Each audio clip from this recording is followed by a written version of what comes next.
All right, so everyone, again, welcome to Exploring Careers in Cybersecurity. We have the amazing Charles here. He has a really amazing resume and experience, as well as a great insight. Charles, thank you so much for coming in today, and Thank I'm you. going to turn it over to you, my friend. Awesome. I'm excited. Thanks again for the opportunity and your flexibility for hosting this today. I'm really excited again to talk about the field of cybersecurity. It is actually National Cybersecurity Careers Awareness Week, if anyone didn't know. There's a week for everything. So last month was actually National Cybersecurity Month. But I know as a result of it being National Career Development Month, we also then added in the Careers Week. So very fitting time. This is my third presentation this week, speaking to audiences across the nation about careers in cybersecurity and how do you get connected and started if there's interest. So with that being said, I'll move forward.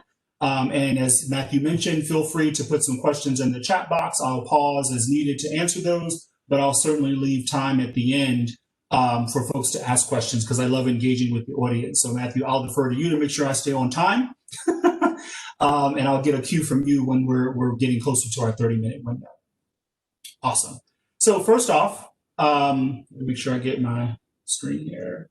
So I'd start off with a quote first from the COO, Wesley Simpson of ISC Squared, which is a global organization that focuses on cybersecurity certifications and awareness. That is where I received my CISSP designation from, a Certified Information Systems Security Professional, which is the gold standard for cybersecurity certifications around the world. And he said about 2 years ago in Tech Republic magazine that we need to be able to educate and bring awareness to all facets of cybersecurity and send a message that regardless of if you have a technical degree or not, it's a great, diverse, lucrative career for folks to get into. And I like to point out three words that when I talk to folks about cybersecurity, it's three words out of this paragraph that really get folks' attention. And it's not educate and awareness or the word cybersecurity.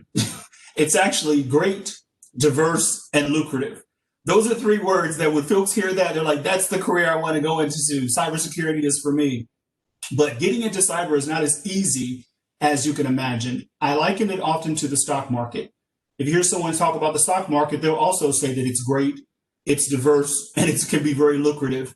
But do you see everyone investing in the stock market? No. Because you do need some guidance. You need to do your homework. You need to do your research to understand what you're getting into. And hopefully through this session today, I'll be able to enlighten you a little bit and give you some tools and resources that you can use offline to get a better idea of what careers are out there and which may be a good match for you. It's important, as we talked about, matching you with career coaches, which is some work that I do outside of my day job, is very important. But even with like the stock market, you can take advice from your advisor, but you also need to look out for your best interests and do your homework yourself to realize what's a great match for you. So a little bit about my background. I'm moving the boxes here around on my screen. A little bit about my background. I'm going to close this one. There we go. Okay, a little bit about my background. So as you mentioned, I am currently a Cybersecurity Compliance Officer with the U.S. Food and Drug Administration, or the FDA.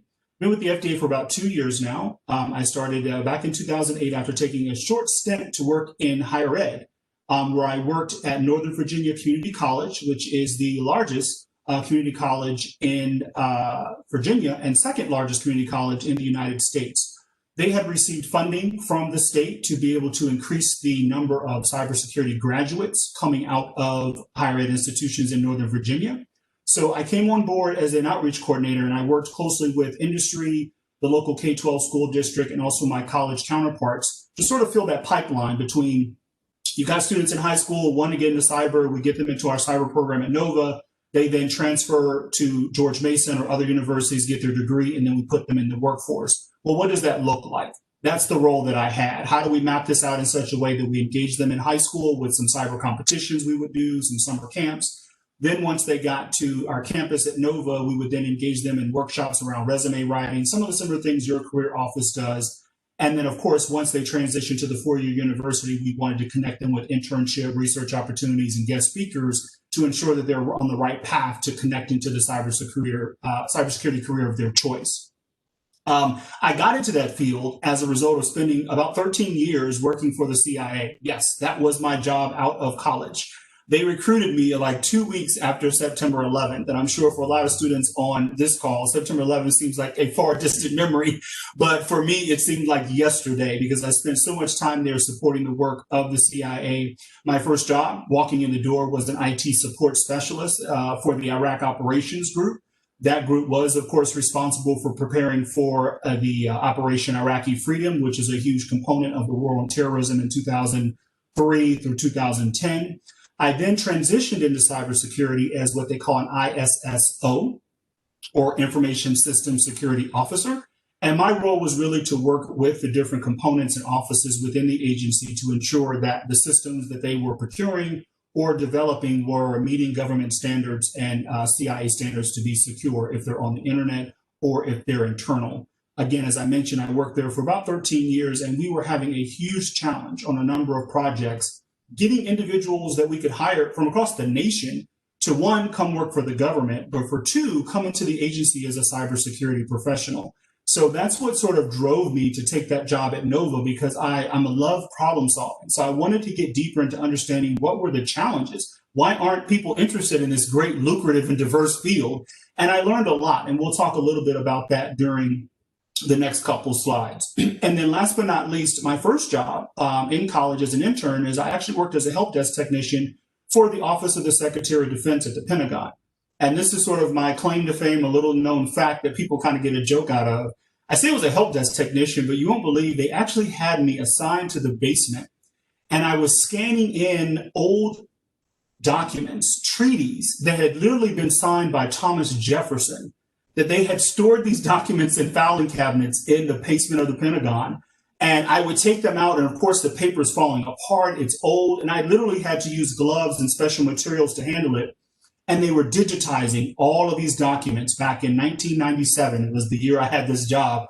So my job, I got the documents out of the dusty basement, went to the floor that I was on, and literally had the privilege of scanning in treaties and documents that date back to, again, Thomas Jefferson being the president of the United States. So very interesting job. Something I realized you don't want to work in the basement of the Pentagon, but it was a great way to start my career, and also realize what I didn't want to do for a living, and that was document scanning. So I moved into something else. So let me move. So next slide. So in my current job, as I mentioned, I'm with the FDA, which is definitely in the media, as you all know, because of COVID-19 and all the other stuff that's going on around the pandemic. The FDA, of course, has the responsibility for protecting the public health in so many different ways when it comes to medical products, biological products, human and veterinary drugs, and also protecting the nation's food supply. At the FDA, it's broken into centers. Each center focuses on something different. And in my role as a compliance officer, there are about 7 or 8 of individuals like myself who are responsible for different centers and offices because it's such a huge organization. And I'm specifically responsible for one, the Office of Criminal Investigations, which from the name, they help prosecute folks who have violated FDA and federal laws around drugs and catch people on the internet selling, fake, ecstasy pills and all the things that you can imagine, fake cosmetics. These are the folks that are law enforcement officers who go out and support the FDA's mission of protecting the public from those bad drugs and devices. I also support the Office of Regulatory Affairs, which is the regulatory arm. These are the compliance officers who go out to ensure that anyone who's manufacturing products or drugs are following certain guidelines, that they're kept clean, that the supply chain is actually safe. And I both support the offices here in the United States and those that we have internationally as well.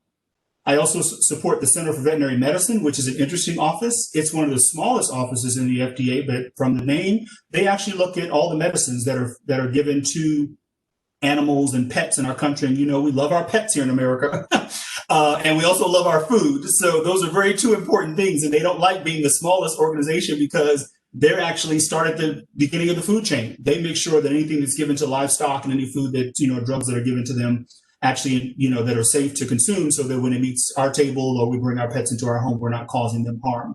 And then last but not least, another small office, but very important, is our Office of Global Policy and Strategies. And that office is responsible for working with our counterparts in other countries to ensure that we're having safe practices about how we exchange and import and export foods and cosmetics, and also think about how we address issues like what we're dealing with now. What is our global policy around how we accept vaccines from other countries, how we're engaging with the World Health Organization? Again, that's what those folks do in those offices. My job is to ensure that the systems and data that support their work is secure, that it's protected, and it keeps bad criminals, cyber criminals from coming in and taking our data. So that's what I do every day. Very interesting job, and I'll talk a little bit more about the skills that kind of go into that, but wanted to kind of frame the conversation about at least my role in cybersecurity. So day to day, what do I do? One big part of my role is I manage security assessments. So the federal government and other companies will bring in outside consultants or outside companies who you've probably heard of hackers. Everybody knows cybersecurity, they think of hackers. Well, there's a term called ethical hackers. These are the folks that have the skills of cyber criminals and those that would do nefarious activities, but they use them for good. So we hire those ethical hackers to come in and basically attempt to hack our system. And as a result of their efforts, they provide us with feedback on where there are weaknesses, where we may have challenges. Everything is not technical. Some of it is also policy issues, like where we're saying that users can do one thing, but then our systems are allowing them to do something else. So they catch those inconsistencies and then provide a report to us. And my job is to coordinate the assessment, evaluate the report that comes out, and then work with the stakeholders, the people who own the system, the managers, the doctors, the scientists, to say, hey, this is what they found, and this is the plan of action that we need to take in order to address those weaknesses. I also evaluate technologies. So anything, any software, any hardware, any phones, anything type of technology that these offices want to adopt, I have to evaluate it to make sure that it's meeting our standards. First and foremost, we'd like to see that the product is developed somewhere close to the United States. That's not always the case, but we certainly don't want to be incorporating products from countries that are our adversaries. And sometimes when folks are going on the internet and see these cool things, it's like, oh, there's TikTok, or oh, there's no, we will not be incorporating that into our environment due to the national security implications that happen because of where the products are developed or where they're actually supported. Where are the servers? Where's that data sitting? So if we have FDA officers that are using it, we even had some issues actually with even, I'll give you one example with Box. Most of you are familiar with Dropbox and Box. Those are US-based companies, but they also have servers in foreign countries as well. All their servers are not on the West Coast. So they don't tell you that, but we know that through our evaluation and talking with their staff that not all their servers are US-based. And we have an issue with that because that means anything that our staff stores in those folders or the attempt to share with other folks could also be accessed by folks in other countries. And although we have privacy guidelines in place, not every country has those types of guidelines to protect data that's out in the public. The next one is I provide technical and policy guidance. So basically, anytime a doctor or center or law enforcement officer wants to know, how do I do this? How do I communicate with the Department of Justice? How do I send an email that's secure, that has someone's social security number? I'm the individual that they call to make sure that they're getting the proper guidance to maintain what we call CIA. It's the triad of cybersecurity, not the agency, but it stands for confidentiality, integrity, and availability. Those are the three key pillars of cybersecurity, is ensuring you're maintaining those three aspects. And that's where anything that's related to our data or systems, I have to then advise on those aspects. And then last but not least, I'm the security liaison. So I'm the person that when users or when systems go down or users do bad things, I'm the one who has to be the one who knocks on their door as the compliance officer and says, hey, I noticed that you logged in from Romania about 2 weeks ago. Could you explain to me why you were in Romania and why you didn't get permission, one, to take a federal device with you? Or we have users that attempt to visit certain websites and get blocked. And instead of taking that block as a hint that you can't go there, they'll just keep going back. Like every day, it's like, one day this is actually going to work. And then eventually our security operations center will call and say, Charles, could you contact so-and-so and find out why they're adamant that they get to that website? What is their issue? Sometimes it's just, pure ignorance. They don't understand. But sometimes people do have, we have insider threats. People are attempting to do things they should not be doing on our network. I'm the unfortunate person that has to then go to them and counsel them on what they need to do it securely and safely. So the reason why you're on this video call or video meeting today is that you want to know about cybersecurity pathways. So today, the U.S. has a total employed cybersecurity workforce consisting of 715,000 people, almost 1 million. Yet there are still 314,000 unfilled positions, according to CyberSec. over 250,000 positions in cyber are still open. The one thing that's interesting about cybersecurity, and you'll hear this if you do your research, it is the only field in the United States right now that has zero unemployment. Zero unemployment. If you have the credentials, you have the experience, or you have the connections to get into the field, there are jobs available for you. There are enough folks that are in the pipeline, in college, in training programs that could fill these jobs. And in my next slides, I'll tell you what some of those challenges are and why we have 314,000 unfilled positions. But it's a great opportunity for you to kind of get exposure through this presentation to understand, how do you map out your career? How do you figure out where cybersecurity is the best match for you, and how your current degree, no matter what it's in, could potentially lead you to a career in this growing field. So NICE, or the National Initiative for Cybersecurity Education, which is based here in DC, has come up with this interesting chart that I love. And you'll hear more about this organization as I go through. They divide all of the cybersecurity jobs into these 7 domains. And it basically deals with how the positions support cybersecurity. I won't go into all of them because I really want to dive into questions and kind of deal with some of the other nuances. But here you'll see securely provision. Just as it says, how do we securely provision new systems, new devices, new satellites, new software in such a way that it's secure when we get it? We call it baking in security. The biggest problem I have with my job in compliance is I'll have a company come in like a Northrop Grumman or a Deloitte or a KPMG, and they'll come in and they'll build an application for the FDA, and they'll say, we're done, now let's assess it. And the assessors will come in and they'll have all these weaknesses, just holes and insecure passwords. And I'm like, how did you do this? Why did you develop this way and it's not secure? It's because they don't bake security in from the beginning. They always try to layer it on top like icing on a cake, and it never works that way. Security has to be baked in. So the job titles that you see below, I won't go into the titles, those are the jobs that support ensuring that we securely provision and develop systems. My area is oversee and governance. I'm in governance, or what they call governance, risk, and compliance. These are the individuals that handle the management of cybersecurity programs. So the managers, the CISO, the Chief Information Security Officer, the CIO, the legal advisors, the policy analysts, my role all fall under governance and overseeing the process. You also have operate and maintain. So once you've got a system that's been securely provisioned, you have folks who will maintain it. So these are all the IT folks, your systems analysts, your database administrators, your systems administrators, your IT support. Their job is to operate and maintain. And that's where most of the job openings are. And somebody would say, well, that's not cybersecurity. Well, actually it is, because every IT job, those same folks have to also understand the cybersecurity implications as well. You see, we have protect and defend.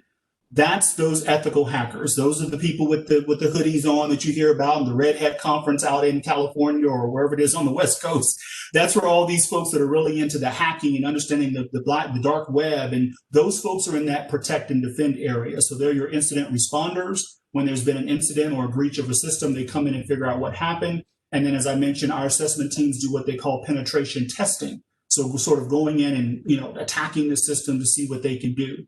And then the last 3 are analyze, collect, and operate and investigate. These are more of your intelligence analysts, your crypto analysis analysts, which are your encryption types of folks. So these are the NSA folks that you hear about, FBI, Department of Homeland Security. They really operate in this analyze, collect. When you hear about the hacking of the election system, that's where these folks came in. They're analyzing, they're looking across the global network and seeing who's doing nefarious activities. And then last but not least, under the investigation, you have your forensics analysts. So your FBI folks, like people in my office of criminal investigations, when there's been a hack, they'll go in and seize computers from a company to see who actually broke into those. So I put this chart up there, and I'm certainly happy to share this with you all afterwards to show you these are the buckets of where you'd want to kind of get a feel for where you'd be a good fit in cybersecurity.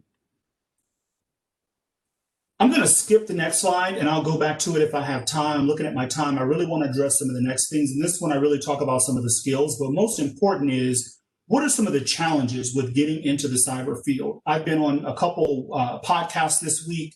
I did a session on Monday talking to career counselors and coaches about how to get someone into cyber.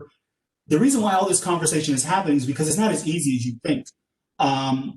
There are tons of jobs, not all of them. I see a question. Would you say the 314 open positions have entry-level jobs, or are they very advanced? Good question.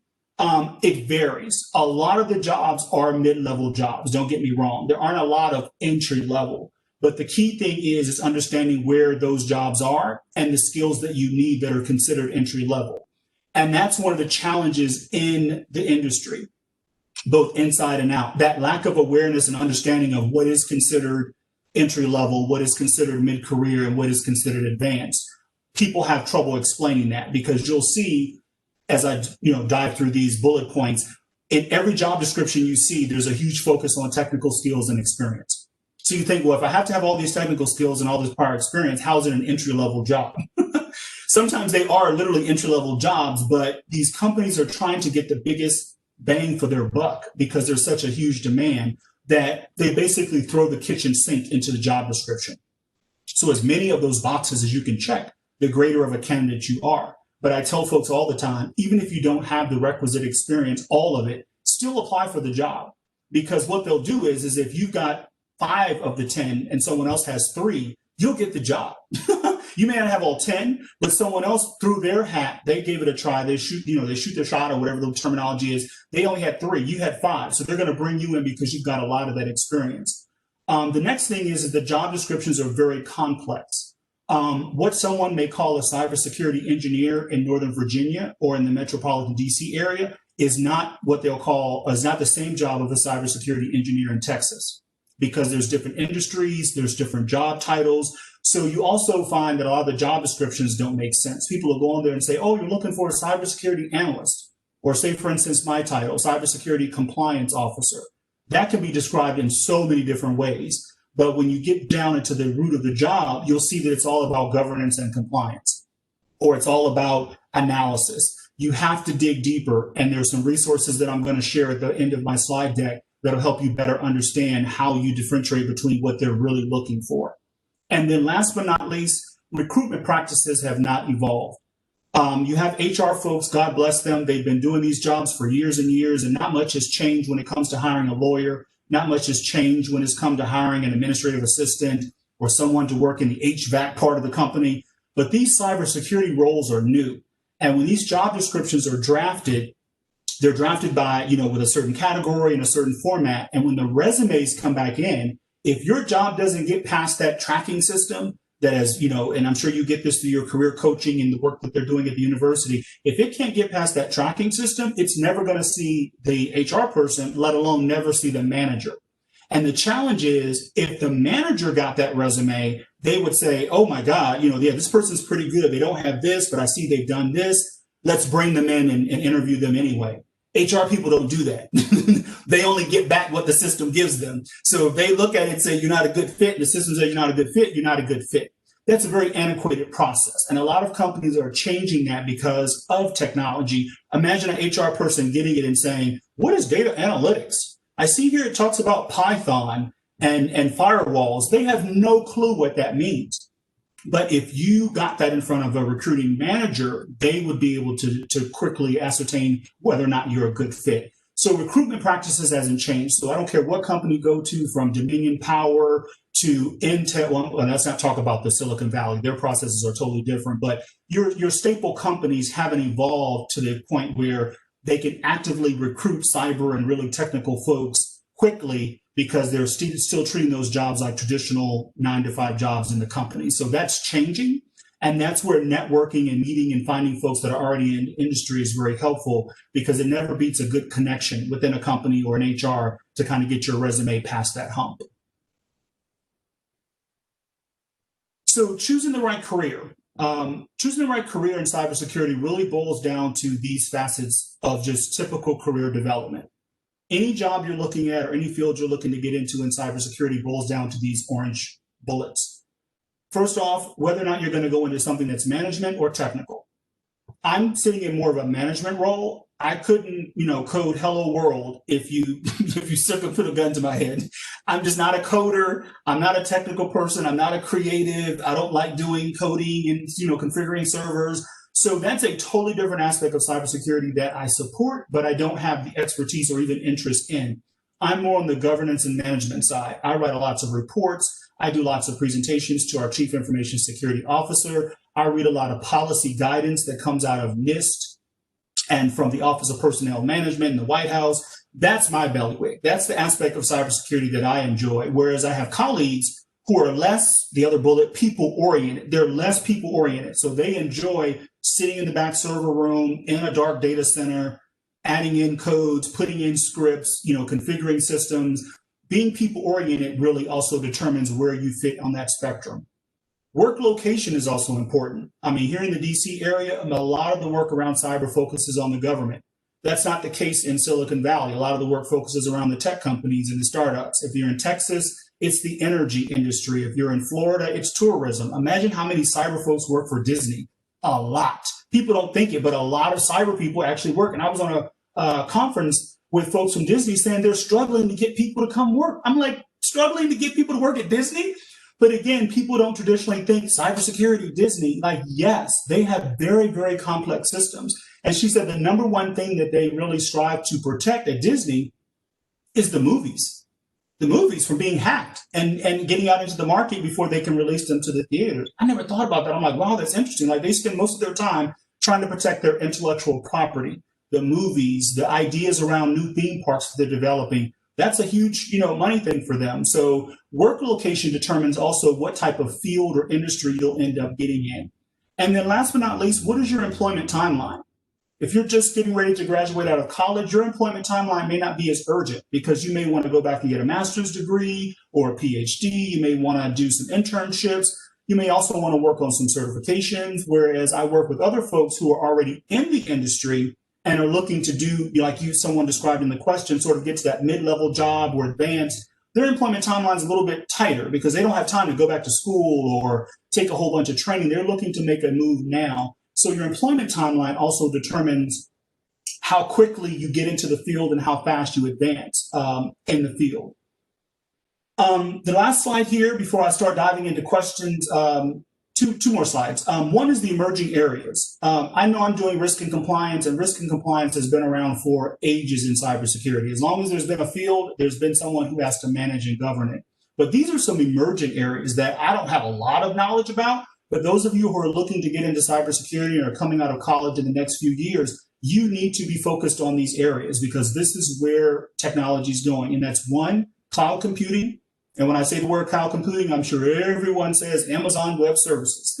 And you're right. Amazon is sucking up all of the cloud business. And they're a huge employer in our region. They're a huge employer in lots of parts of the country. Cloud computing is the way of the future.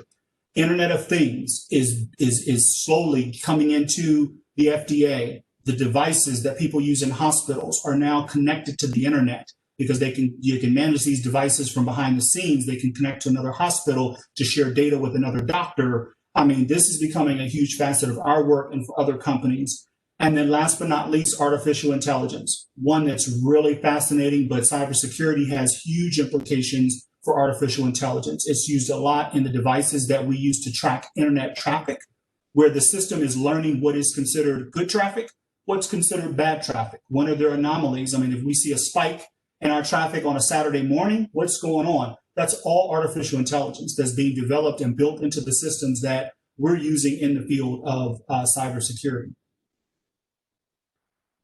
Lastly, I'm going to share these resources. Lots of resources and tools. I know I skip past the certification slide because I'm sure there may be possibly questions. I can go back to that. But I wanted to dive in that of these three buckets of workforce and research resources, industry associations, and training organizations, you can get 90% of what you need to better understand this field. It's going to take some work, take a little bit of homework. I still use these as my go-to resources. But the number one is CyberSeek. If you go to cyberseek.org, this was a huge initiative that was launched by industry and the government a few years ago to launch this site, and I absolutely love it. It breaks down cybersecurity jobs about where they are, how much they pay, what certifications are required. It sort of buckets those jobs, as I mentioned, like if you're looking for a particular job, these are all the other titles that would match that job description. And then its best feature is a heat map, where it shows you where the largest concentration of cyber jobs are and what types of experience and education you need. Someone talked about whether they're advanced or not. CyberSeek tells you that. It'll say in this area, they're looking for people that have this much experience here, not so much. So if you're looking to move out of North Carolina, stay in North Carolina, go travel somewhere else, that's a very good site to look at. Another great resource are your industry associations. And I'm sure you may have already connected with many that have been speakers or provide recruitment opportunities. ISC Squared, I sort of abbreviated because it's a long name, is a great resource. There's Women in Cybersecurity, which is a great organization. I'm a part of the International Consortium of Minority Cyber Professionals. So if you think about all these different demographics of race and other diverse audiences, there's generally an association for you if you're going into the field and you want to get connected. And then last but not least is training. I will tell you that experience, hands-on experience and training trumps a college degree.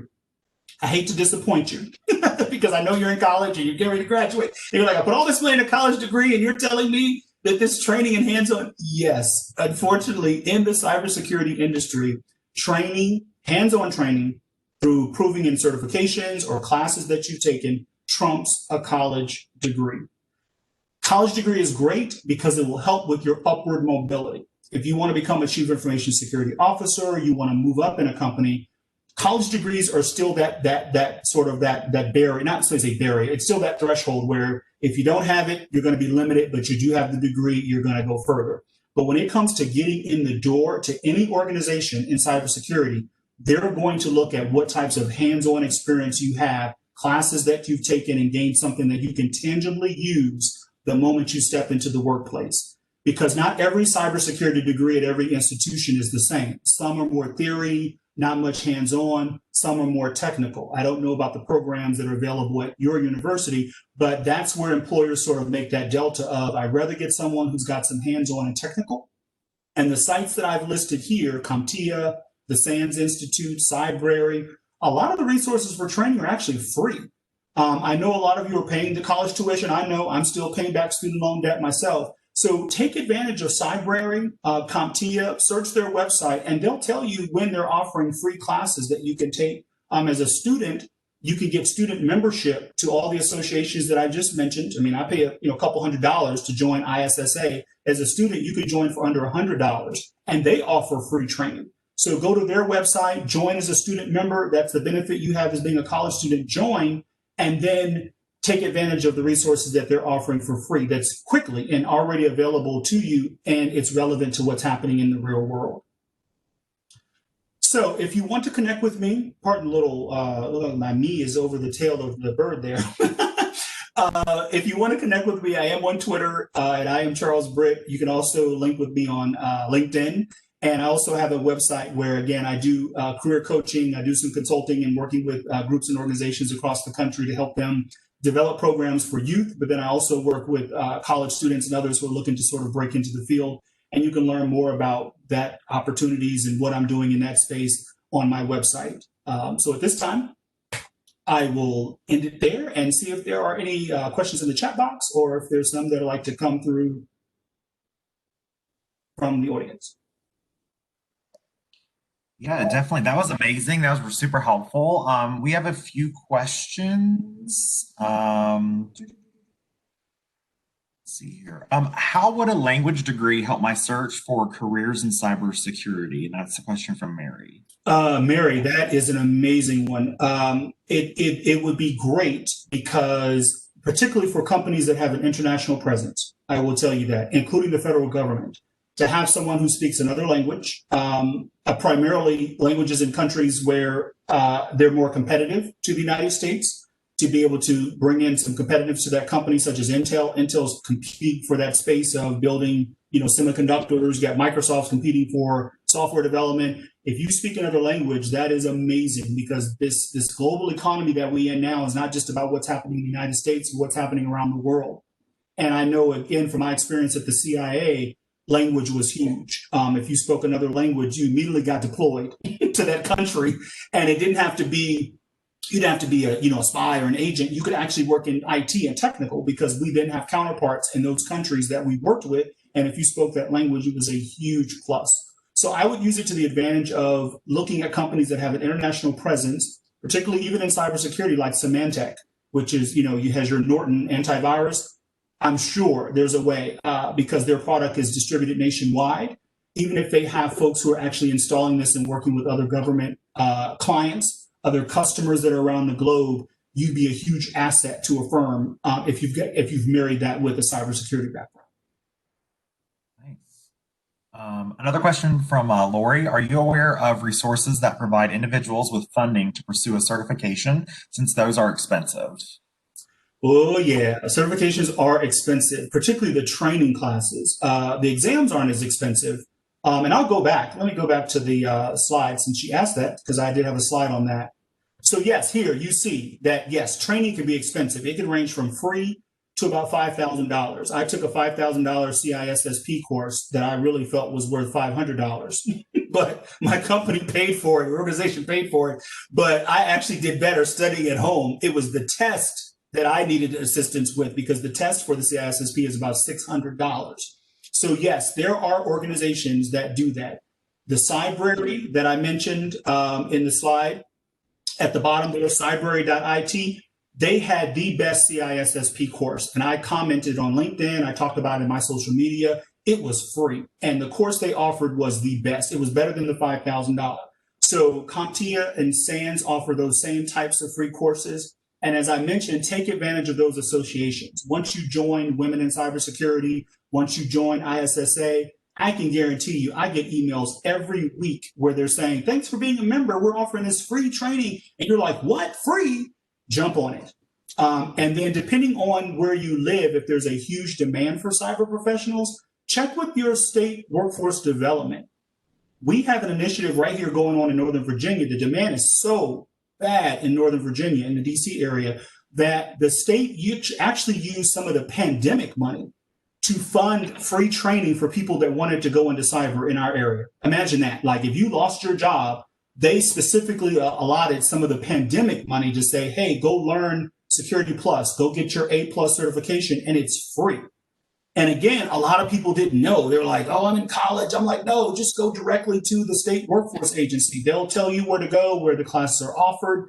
It's really about leveraging these types of opportunities that you have today to get these resources, and then fanning out to figure out where you can leverage. Now, again, the exam's a different story. They'll pay for the training. Sometimes the exam is going to be your commitment to the effort. But I will tell you that there are resources out there. You just kind of have to do your homework. Nice. A question from Alex. Alex asks, do you have any tips for someone trying to join the public sector after college? Public sector meaning government, local, state government, I presume. That's what I'm saying, thinking. Yeah, and Alex, if you want to chime in and clear up any. Yeah. Okay, just wanted to confirm. So yes, we need you. So my tips would be consider us, consider public service, whether it be at the state, local, or federal level. Consider the federal government, the state government as employment opportunities. One, stable employment. Once you get into state and local government, federal government, the jobs are not going anywhere. Two, it's a lot easier to get in than you think. Because everyone immediately thinks Facebook, Google, they immediately think all these large tech companies when they think cyber. Very few people think the government. Very few people think specifically the FDA. Most people think FBI. And people ask me all the time, well, how did you end up at the FDA? Because all the other three-letter agencies, CIA, FBI, DHS, they're hard to get into because that's where everybody applies. So when I applied in March 2 years ago, I threw my hat out there. I really didn't have to go back into the government, but I threw my hat out there. I got a call 2 weeks later and I started 3 months later. That's rare in the government, but that's because they didn't get a lot of applicants to the FDA. Who wants to work for the FDA? Fine with me. The salary is great. Benefits are good. I work from home. I mean, come on, you can't beat those types of things. When people immediately think FBI, I got to go work for the FBI. They get hundreds of applications. Everybody wants to work for the FBI. But think FDA, think NIH, the CDC, lots of jobs at the CDC for cyber right now. Again, those agencies are often overlooked. So my advice, that's one tip I would give you. One of many tips is look for the agencies people often overlook because they'll get you in the door. They'll also offer more incentives for you because they're trying to retain you and keep you in that sector. Nice. Does anyone have any other questions? Cool. So I actually have one last question to kind of finish us off. Sure. Charles, can you talk to the students a little bit about, looking at state and local government? Those resumes look really different from maybe those federal resumes. Can you maybe just touch on that from a cybersecurity technical standpoint? Sure. They do look different. If you go to usajobs.gov, which is where you apply for federal government jobs, or even if you go to a state government site, one, you'll notice their sites are very archaic. They're not like your typical HR, website for a big company like Intel or Microsoft. The government has gotten better. Let me tell you, USA Jobs looks a whole lot better than it did when I applied, 10, 15 years ago. But they do have specific formats of how they like their resumes. One thing that does not change, and that is your resume needs to mirror the job description. It has to get past the applicant tracking system. So if there are keywords that are in the job description, those keywords need to be included in your resume. That's not to say that we're telling you to lie or, fabricate your resume. But if you've got those skills, if they're in the job description, when they return those results, your resume will get a larger number of hits because you've got those keywords. The other thing about working for public sector is they're very by the book. That's what I meant by recruitment has not evolved. So if the terminology that they're using sometimes is old, it's like, what? No one uses that word or no one uses that technology. Sometimes you will have to tweak your resume or dummy it down a bit just to match their description. Because if you come in talking about, I know artificial intelligence and I'm on the cusp of really looking at Internet of Things, your state government is not going to have an interest in you because they haven't evolved yet. They're not there.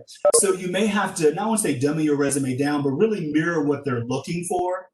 The opportunities to grow and do new projects and other initiatives will come in that role, but you have to meet these local governments where they are. They're not there. They're not doing the latest and greatest stuff. So their job descriptions sometimes are a little archaic and vague. That's why CyberSeek is important.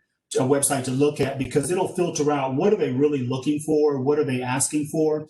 And again, I can't emphasize enough, one of the best ways to get past these nuances is to get you a connection.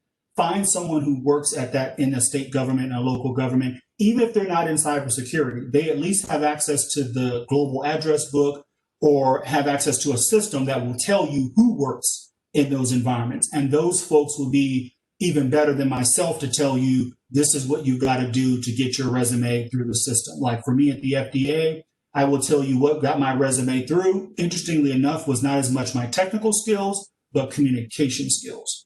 The FDA is huge on communication skills. I didn't know that, but once I got to the interview, it became very evident that they weren't so much concerned about me understanding IP addresses as they were, can I communicate cybersecurity to an audience of doctors who don't understand anything about cyber? If you can do that, we need you to be on our team. So those are the things you have to consider as well.